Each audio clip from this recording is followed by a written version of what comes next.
qui a été en fait conçue en Suisse, au Musée de la Communication à Berne. C'est une exposition qui propose une exploration du phénomène du silence dans toutes ses formes, ainsi que le phénomène du bruit qui va forcément avec. C'est une exposition assez particulière pour nous parce que vous allez regarder autour, c'est une exposition sans texte et qui se visite uniquement avec un casque et une application en fait qui déclenche les différentes pistes de son dans les différentes zones de l'exposition.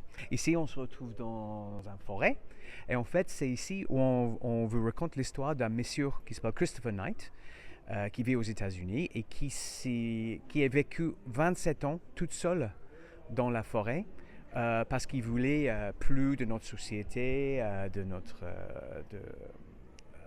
notre vie moderne.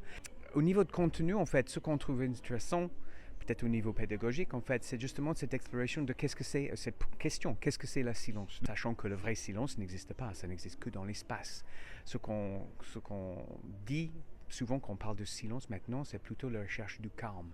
Est-ce que c'est le silence qu'on retrouve dans une forêt? Est-ce que c'est le silence d'une chambre d'hôtel après une ville très bruyante?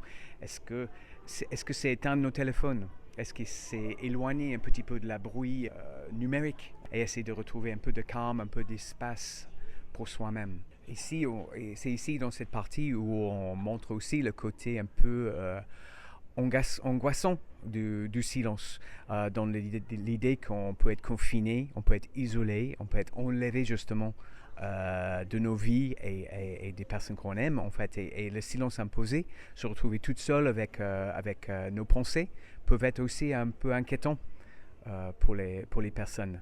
Donc on est vraiment dans cette exploration de l'ambivalence autour de nos champs de silence.